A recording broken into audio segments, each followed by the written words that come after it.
ಅವಿದ್ಯಾವಂತರಿಗೆ ಆಗಕ್ಕೆ ಸಾಧ್ಯ ಇಲ್ಲ. ಅವಿದ್ಯಾವಂತರು ಏನು ಮಾಡಕ್ ಸಾಧ್ಯ ಆಗಲ್ಲ. ವಿದ್ಯಾವಂತರು ಮೂಢನಂಬಿಕೆಗಳನ್ನ, ಜಾತಿ ವ್ಯವಸ್ಥೆಯನ್ನ ಬಲಪಡಿಸ್ಬೇಕಂತ ಯಾರಾದ್ರೂ ಮನಸ್ಸು ಮಾಡಿದ್ರೆ ಅವ್ರು ಏನ್ ಬೇಕಾದ್ರೂ ಅದನ್ನ ಭದ್ರ ಬುನಾದಿಗಳಾಗಿ ಮಾಡ್ಕೋಬಹುದು. ಇವಾಗ ಸಮಾಜಕ್ಕೆ ಕಂಟಕ ಇರೋದು ವಿದ್ಯಾವಂತರಿಂದ, ಅವಿದ್ಯಾವಂತರಿಂದಲ್ಲ. ವಿದ್ಯಾವಂತರೇ ಇವತ್ತು ಆ ಒಂದು ಕಂದಕಗಳನ್ನ ಇದ್ದೇನೆಂದ್ರೆ, ಇಲ್ಲಿ ಸುಮಾರು ಜನ ನಮ್ಮ ಶೂದ್ರ ಜನಾಂಗದ, ದಲಿತ ಜನಾಂಗದ ವಿದ್ಯಾವಂತರು ತುಂಬಾ ಜನ ಇದ್ದಾರೆ. ಅವ್ರ ಜೊತೆ ಹಂಚ್ಕೋಬೇಕಂತ ಹೇಳ್ಬಿಟ್ಟು ಈ ಮಾತಾಡ್ತಾ ಇರೋದು ನಾನು. ಇವತ್ತು ಅಂಬೇಡ್ಕರ್ ಕನಸೇನಾಗಿತ್ತು, ಮನುಸ್ಮೃತಿ ಸುಟ್ಟಾಕಿರೋದು ಒಂದ್ ಕಡೆ ಆದ್ರೆ, ಇನ್ನೊಂದು ಅವರು ಕೇವಲ 3 ತಿಂಗಳಿಗೆ ಅವರು ಅಂಬೇಡ್ಕರ್ ಸತ್ತೋಗ್ತಾರೆ. ಅಕ್ಟೋಬರ್ 14, 1956 ನಾಗ್ಪುರದಲ್ಲಿ ಒಂದು ದೊಡ್ಡ ಸಮಾರಂಭ ಮಾಡಿ ಸುಮಾರು 5 ಲಕ್ಷ ಜನರನ್ನ ಸೇರಿಸಿ ಒಂದು ಬೌದ್ಧ ಧರ್ಮವನ್ನ ತಾನು ಸ್ವೀಕಾರ ಮಾಡಿ 5 ಲಕ್ಷ ಜನರ ಜೊತೆ ಅವರು ಬೌದ್ಧ ಧರ್ಮವನ್ನ ಮತಾಂತರ ಪಡಿಸಿ ಅವರು ಅದಾದ 3 ತಿಂಗಳಿಗೆ ಸತ್ತೋಗ್ತಾರೆ ಅಂಬೇಡ್ಕರ್ ಅವರು. ಅವ್ರ ಸಂದೇಶ ಏನಾಗಿತ್ತು ಅವಾಗ? ಅಂಬೇಡ್ಕರ್ ಸಂದೇಶ ಏನಾಗಿತ್ತು?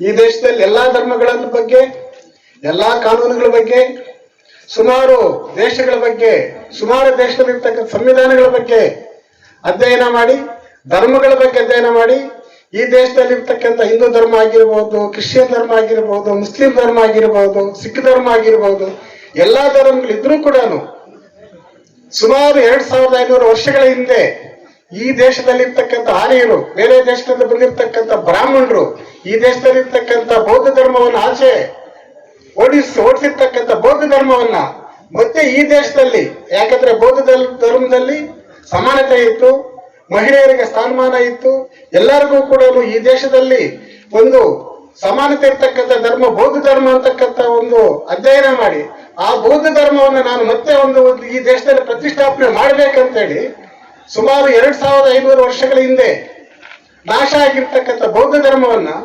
ನಾಗ್ಪುರದಲ್ಲಿ ತಾನು 5 ಲಕ್ಷ ಜನರೊಂದಿಗೆ ಆ ಒಂದು ಧರ್ಮವನ್ನು ಅಪ್ಪಿಕೊಂಡು ಆ ಧರ್ಮಕ್ಕೆ ಮಾರ್ಪಾಟಾಗಿ ಮತ್ತೆ ಸತ್ತೋಗ್ತಾರಲ್ಲ ಅಂಬೇಡ್ಕರ್ ಅವರು. ಅವ್ರ ಸಂದೇಶ ಏನಾಗಿತ್ತು? ನಮ್ಮ ಜನ, ಈ ದೇಶದ ಜನ ಬೌದ್ಧ ಧರ್ಮನ ನಿರ್ಮಾಣ ಮಾಡ್ಬೇಕು ಈ ದೇಶದಲ್ಲಿ ಅಂತಕ್ಕಂಥ ಒಂದು ಸಂದೇಶ ಇತ್ತು, ಅವ್ರ ಆಸೆ ಆಗಿತ್ತು. ಹಾಗಾಗಿ 5 ಲಕ್ಷ ಜನರನ್ನ ಅವತ್ತು ಬೌದ್ಧ ಧರ್ಮಕ್ಕೆ ಸ್ಥಾಪನೆ ಒಂದು ಮತಾಂತರ ಮಾಡಿಸಿದ್ರು. ಇವತ್ತು ಎಷ್ಟು ಜನ ನಾವು ಬೌದ್ಧ ಧರ್ಮವನ್ನು ಅಪ್ಕೊಳ್ಳಕ್ ರೆಡಿ ಇದ್ದೀವಿ? ಯಾರಾದ್ರೂ ಹೇಳ್ತೀರಾ? ಅಂಬೇಡ್ಕರ್ ಬೇಕು ನಮ್ಗೆ, ನಾವೆಲ್ಲ ಅಂಬೇಡ್ಕರ್ ಅನುಯಾಯಿಗಳು ಅಂತ ಹೇಳ್ತೀವಿ ನಾವು. ಅಂಬೇಡ್ಕರ್ ಇಲ್ಲದೆ, ನಾವು ಅಂಬೇಡ್ಕರ್ ಹೆಸರಿಲ್ಲದೆ ಮತ್ತೆ ಏನು ಮಾತಾಡಲ್ಲ. ಎಷ್ಟು ಜನ ನಾವು ಬೌದ್ಧ ಧರ್ಮವನ್ನು ಅಪ್ಕೊಳ್ಳಕ್ ರೆಡಿ ಇದ್ದೀವಿ? ಇಷ್ಟೊತ್ತು ನಮ್ಮ ಸ್ನೇಹಿತರು ತಪ್ಪು ತಿಳ್ಕೊಬೇಡಿ. ಇಷ್ಟೊತ್ತು ನಮ್ಮ ಸ್ನೇಹಿತರು ಸ್ಟಾರ್ಟ್ ಮಾಡ್ಬೇಕಾದ್ರೆ ಅದೇನೋ ವಿಷ್ಣು ಬ್ರಹ್ಮ ಅಂತ ಮಾತಾಡ್ತಾ ಇದ್ರು, ಗುರು ಬ್ರಹ್ಮ ಗುರು ವಿಷ್ಣು ಅಂತ ಹೇಳ್ಬಿಟ್ಟು. ಯಾಕಂದ್ರೆ ಈ ದೇಶದಲ್ಲಿ ಮನುಧರ್ಮ ಸೃಷ್ಟಿ ಮಾಡಿರ್ತಕ್ಕಂಥ ಮಹಾಭಾರತ, ರಾಮಾಯಣ ಇವೆಲ್ಲ ಕೂಡ ಬೌದ್ಧ ಧರ್ಮ ಆದ್ಮೇಲೆ ಬಂದಿರೋದು. ಅವೆಲ್ಲ ಕಟ್ಟುಕತೆಗಳಂತ ಹೇಳ್ಬಿಟ್ಟು ಅಂಬೇಡ್ಕರ್ ಹೇಳಿದ್ದಾರೆ. ಯಾರು ಒಪ್ಕೊಳಕ್ ರೆಡಿ ಇದ್ದೀರಾ?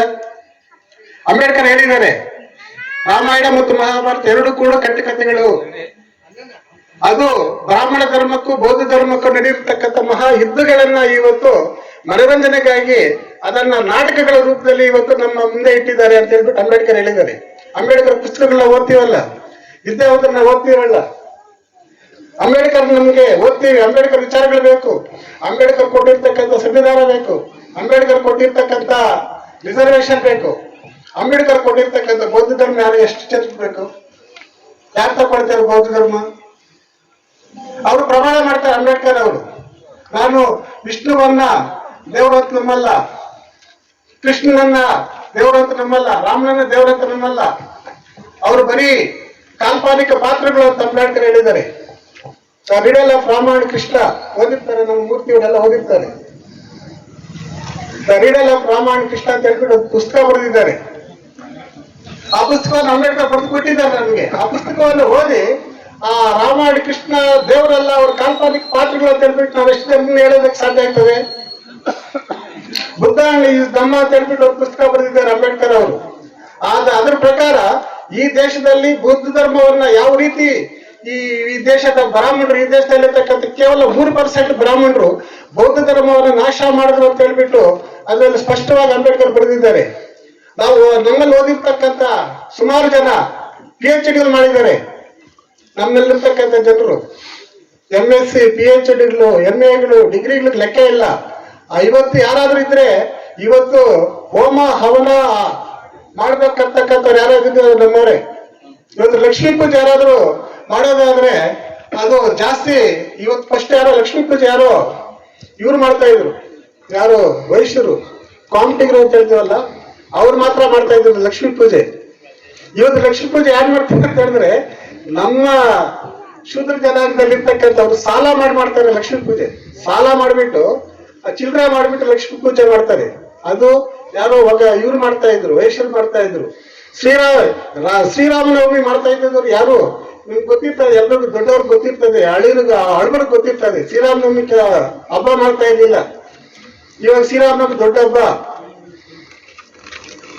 ಇವೆಲ್ಲ ಕಡೆ ಯಾರು ಮಾಡ್ತಾ ಇದ್ರು, ನಾವೇ ಮಾಡ್ತಾ ಇರೋದು. ಅದು ಅಂಬೇಡ್ಕರ್ ಅದಕ್ಕೆ ವಿರುದ್ಧವಾಗಿದ್ದರು. ನಾನು ಯಾಕೆ ಅದನ್ನು ಹೇಳ್ತಾ ಇದ್ದೀನಿ ಅಂತಂದ್ರೆ, ಇವಾಗ ನಾವೆಲ್ಲ ಮಾತಾಡ್ತಾ ಇದ್ದೀವಿ ಸಂವಿಧಾನದ ಬಗ್ಗೆ, ಎಲ್ಲ ನಮ್ಮವ್ರು ಮಾತಾಡ್ತಾರೆ, ಮೀಸಲಾತಿ ಬಗ್ಗೆ ಮಾತಾಡ್ತಾರೆ. ಅದು ಅಂಬೇಡ್ಕರ್ ಬಹಳ ಮುಖ್ಯವಾಗಿ ಹೇಳಿದ್ದಾರೆ. ಇದು ಮನುಸ್ಮೃತಿಯಿಂದ ನಮ್ಮ ಈ ಪರಿಸ್ಥಿತಿ ನಿರ್ಮಾಣ ಆಗಕ್ಕೆ ಮನುಸ್ಮೃತಿ ಕಾರಣ. ಅದಕ್ಕಾಗಿ ನಾನು ಸುಟ್ಟಾಕಿದ್ದೀನಿ, ನೀವು ಸುಟ್ಟಾಕಿ ಅಂತ ಹೇಳಿದ್ದಾರೆ. ನಾವು ಸುಟ್ಟಾಕ್ತಾ ಇಲ್ಲ, ಅದನ್ನ ಒಪ್ಕೊಳ್ತಾ ಇದ್ದೀವಿ. ಸಂವಿಧಾನಕ್ಕಿಂತ ಹೆಚ್ಚಾಗಿ ನಾವು ಅದನ್ನು ಒಪ್ಕೊಳ್ತಾ ಇದ್ದೀವಿ. ನಾವು ಯಾವಾಗ ಸಂವಿಧಾನಕ್ಕಿಂತ ಮನುಸ್ಮೃತಿಯನ್ನು ನಾವು ಯಾವಾಗ ಒಪ್ಕೊಳ್ತೀವಿ, ಅವಾಗ ನಾವು ಅಂಬೇಡ್ಕರ್ ಬಗ್ಗೆ ಮಾತಾಡಕ್ಕೆ ನಮ್ಗೆ ನೈತಿಕತೆ ಇರಲ್ಲ. ನಾವು ರಿಸರ್ವೇಶನ್ ಬಗ್ಗೆ ಮಾತಾಡ್ಬೇಕಾದ್ರೆ, ಬೌದ್ಧ ಧರ್ಮದ ಬಗ್ಗೆ ಮಾತಾಡಿದ್ರೆ, ನಾವು ರಿಸರ್ವೇಶನ್ ಬಗ್ಗೆ ಮಾತಾಡಿದ್ರೆ ಅಂದ್ರೆ ಅವ್ರು ನಿಜವಾಗ್ಲೂ ಕೂಡ ಅಂಬೇಡ್ಕರ್ ಅನುಯಾಯಿಗಳಲ್ಲ. ನಾವು ಬೌದ್ಧ ಧರ್ಮದ ಬಗ್ಗೆ ಮಾತಾಡ್ಬೇಕು, ಸ್ಪಷ್ಟವಾಗಿ ಮಾತಾಡ್ಬೇಕು. ಇವತ್ತು ಅಂಬೇಡ್ಕರ್ ನಮ್ಗೆ ಹೇಳಿದ್ದಾರೆ, ಧೈರ್ಯವಾಗಿ ಹೇಳಿದ್ದಾರೆ. ಯಾಕೆ ನೀವು ಬೌದ್ಧರಾಗ್ತೀರ ಅಂತ ಹೇಳಿದ್ರೆ, ನಮ್ಮ ಅಂಬೇಡ್ಕರ್ ಹೇಳಿದಿರಿ, ನಾವು ಬೌದ್ಧರಾಗ್ತೀವಿ. ಎಷ್ಟು ಜನ ಅದಕ್ಕೆ ರೆಡಿ ಇರ್ತಾರೆ? ಅಂಬೇಡ್ಕರ್ ಬಗ್ಗೆ ಹೇಳಿರ್ತಕ್ಕಂಥವ್ರು ಬೌದ್ಧ ಧರ್ಮವನ್ನು ಅಪ್ಕೊಳ್ಳಕ್ಕೆ ಯಾರು ರೆಡಿ ಇರಲ್ಲ, ಯಾರು ಮಾಡಲ್ಲ ಕೆಲಸ. ಯಾಕಂದ್ರೆ ಅದು ನಾವು ಏನಾಗ್ತೀವೋ ಬೌದ್ಧ ಧರ್ಮವನ್ನ ಅದ್ರ ಬಗ್ಗೆ ನಾವು ಚರ್ಚೆನೆ ಮಾಡಕ್ ಹೋಗಲ್ಲ, ಅದ್ರ ಬಗ್ಗೆ ಅಧ್ಯಯನ ಮಾಡಕ್ ಹೋಗಲ್ಲ. ಬೌದ್ಧ ಯಾರು, ಬುದ್ಧ ಯಾರು, ಅಂಬೇಡ್ಕರ್ ಯಾರು ಅಂತ ತಿಳ್ಕೊಳ್ತೀವಿ, ಬೇರೆ ಬೇರೆ ಯಾರು ಅಂತ ತಿಳ್ಕೊಳ್ತೀವಿ.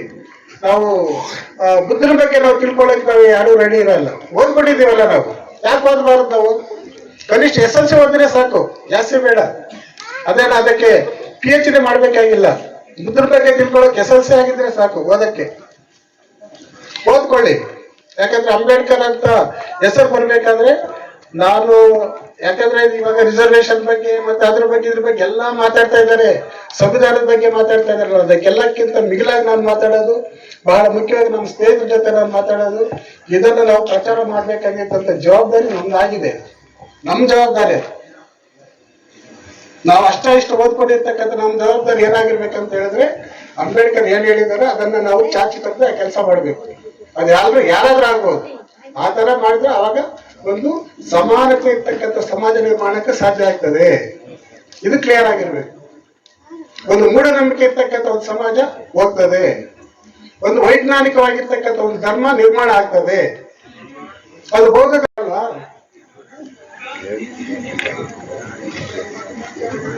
ಬಾಂಬೆನಲ್ಲಿ ರೆಡ್ ಕ್ರಾಸ್ ಏರಿಯಾ ಒಂದು ಇರ್ತದೆ. ರೆಡ್ ಲೈಟ್ ಏರಿಯಾ ಅಂತ. ರೆಡ್ ಲೈಟ್ ಏರಿಯಾ ಅಂತಂದ್ರೆ ಅಲ್ಲಿ ಮಹಿಳೆಯರು ತಮ್ಮ ಶರೀರವನ್ನ ಮಾರಾಟ ಮಾಡಿಕೊಂಡು ವೇಶ್ಯರಾಗಿ ಮಾಡ್ತಾ ಇರ್ತಾರೆ. ಅವರು ವೇಶ್ಯರಾಗಿ. ಒಬ್ಬ ಬ್ರಾಹ್ಮಣ ಬಂದು ಅಂಬೇಡ್ಕರ್ ಕೇಳಿದಾಗ ಉದಾಹರಣೆ ಹೇಳ್ತಾನೆ, ಅದು ಬ್ರಾಹ್ಮಣನ್ಗೆ, ನಿನಗೆ ಧರ್ಮ ಮುಖ್ಯನ ಅಥವಾ ರಿಸರ್ವೇಶನ್ ಮುಖ್ಯನ ಅಂತ ಕೇಳಿದ್ರೆ ಅದಕ್ಕೆ ಉದಾಹರಣೆ ಕೊಡ್ತಾನೆ ಅಂಬೇಡ್ಕರ್. ಆ ರೆಡ್ ಲೈಟ್ ಏರಿಯಾದಲ್ಲಿ ಮಹಿಳೆಯರು ವೇಶ್ಯರಾಗಿ ತಮ್ಮ ಶರೀರವನ್ನ ಮಾರಾಟ ಮಾಡಿ ಜೀವನ ನಡೆಸ್ತಾ ಇರ್ತಾರೆ. ಒಬ್ಬ ವೇಶ್ಯೆ ಮಹಾತಾಯಿ ಆ ರಾತ್ರಿ ಎಲ್ಲ ಕೂಡ ಸಂಪಾದನೆ ಮಾಡಿರ್ತಕ್ಕಂಥ ಹಣ ಸುಸ್ತಾಗಿರ್ತಾಳೆ, ಬಹಳ ದೈಹಿಕವಾಗಿ ತುಂಬಾ ಬಳಲಿರ್ತಾಳೆ ತಾಯಿ. ಆ ಹೋಟೆಲ್ ಹತ್ರ ಬಂದು ಒಂದು ಟೀ ತಗೊಂಡು, ಒಂದು ಬ್ರೆಡ್ ತಗೊಂಡು, ಒಂದು ಬನ್ ತಗೊಂಡು, ಬ್ರೆಡ್ ತಗೊಂಡು ತಿಂತಾ ಇರ್ತಾಳೆ. ಏನು ಆ ಮಹಾತಾಯಿ ಸುಸ್ತಾಗ್ಬಿಟ್ಟು. ಅವಾಗ ಯಾರೋ ಒಬ್ಬರು ಕೇಳ್ತಾರೆ, ಅದಕ್ಕೆ ಅಂಬೇಡ್ಕರ್ ಹೇಳ್ತಾರೆ, ಆ ತಾಯಿ ಆ ಬ್ರೆಡ್ ತಗೊಂಡು ಒಂದು ಆ ಟೀನಲ್ಲಿ ತಿಂತಾ ಇದ್ರೆ ಆ ಅವಳಿಗೆ ದೈಹಿಕವಾಗಿ ಮತ್ತೆ ಒಂದು ಉತ್ತೇಜನ, ಒಂದು ದೈಹಿಕ ಒಂದು ಸಾಮರ್ಥ್ಯ ಬರ್ತದೆ. ಆ ಸಾಮರ್ಥ್ಯ ಬರ್ಬೇಕಾದ್ರೆ ಆಯಮ್ಮಳಿಗೆ ಆ ಆ ನೈಟ್ ನಡೀತಕ್ಕಂಥ ಒಂದು ಅನಾಚಾರ ಗೊತ್ತಾಗಲ್ಲ ಆಯಮ್ಮಳಿಗೆ. ನಾನು ಒಂದು ಆಯಮ್ಮಳಿಗೆ ಒಂದು ಗರ್ವ ಇರ್ತದೆ ಏನಂದ್ರೆ, ನಾನು ಕಷ್ಟಪಟ್ಟು ನಾನು ಈ ಒಂದು ಬ್ರೆಡ್ ಅನ್ನ ಟೀನಲ್ಲಿ ಹಾಕೊಂಡು ತಿನ್ಕೊಂಡು ನಾನು ಶಕ್ತಿಯನ್ನ ನಾನು ಹೊಂದ್ತಾ ಇದ್ದೀನಿ ಅಂತ ಒಂದು ಸ್ಫೂರ್ತಿ ಇರ್ತದೆ ಆಯಮ್ಮಳಿಗೆ. ಆದ್ರೆ ಒಬ್ಬ ಬ್ರಾಹ್ಮಣಿಗೆ ಆತರ ಇರಲ್ಲ, ಅವ್ರು ಸುಳ್ಳಾಗಿರ್ತಾರೆ. ಒಂದು 500 ರೂಪಾಯಿ ಸಂಪಾದನೆ ಮಾಡ್ಬೇಕಾದ್ರೆ ನೀನೊಂದು ಯಜ್ಞ ಮಾಡು ನಿನ್ಗೆ ಒಳ್ಳೇದಾಗ್ತದೆ, ನೀನೊಂದು ಪೂಜೆ ಮಾಡಿ ನಿನ್ಗೆ ಒಳ್ಳೇದಾಗ್ತದೆ ಅಂತ ಸುಳ್ಳು ಹೇಳ್ಬಿಟ್ಟು ಅವನು 500 ರೂಪಾಯಿ ಸಂಪಾದನೆ ಮಾಡಿರ್ತಾನೆ. ಈ ಅಮ್ಮ ದೇಹ ಮಾರಿ ಕೂಡ 100 ರೂಪಾಯಿ ಸಂಪಾದನೆ ಮಾಡಿ ಸ್ಫೂರ್ತಿಯಾಗಿ ಒಂದು ಮನಸ್ಫೂರ್ತಿಯಿಂದ ಊಟ ಮಾಡ್ತಾ ಇರ್ತಾಳೆ. ಆದ್ರೆ ಬ್ರಾಹ್ಮಣ ಏನ್ ಮಾಡ್ತಾನೆ, ಸುಳ್ಳು ಹೇಳ್ಬಿಟ್ಟು ಸಂಪಾದನೆ ಮಾಡಿರ್ತಾನೆ. ಅಂಬೇಡ್ಕರ್ ಅದನ್ನು ಹೇಳ್ತಾರೆ ಅಂದ್ರೆ, ಧರ್ಮಕ್ಕಿಂತ ಮುಖ್ಯವಾಗಿ, ಸಂಪಾದನೆಗಿಂತ ಮುಖ್ಯವಾಗಿ ನಮಗೆ ನೈತಿಕತೆ ಮುಖ್ಯ. ಆ ನೈತಿಕತೆ ಇಲ್ಲ ಅಂತಂದ್ರೆ ನೀನು ಜಾತಿ ಹೇಳ್ಕೊಂಡು ಧರ್ಮ ಹೇಳ್ಕೊಂಡು ಏನ್ ಪ್ರಯೋಜನ? ನನಗೆ ರಿಸರ್ವೇಶನ್ ನೀನು 500 ರೂಪಾಯಿ ಕೊಟ್ಟು ನೀನು ಸುಳ್ಳು ಹೇಳ್ಕೊಂಡು ಮತ್ತೆ ಅನಾಚಾರದಿಂದ ಬದುಕು ಅಂತ ಹೇಳಿದ್ರೆ ಏನ್ ಪ್ರಯೋಜನ? ನನಗೆ ನನ್ನ ನೈತಿಕತೆ ಮುಖ್ಯ, ಅದು ಧರ್ಮ ಅಲ್ಲ ಮುಖ್ಯ. ಅದನ್ನ ಅಂಬೇಡ್ಕರ್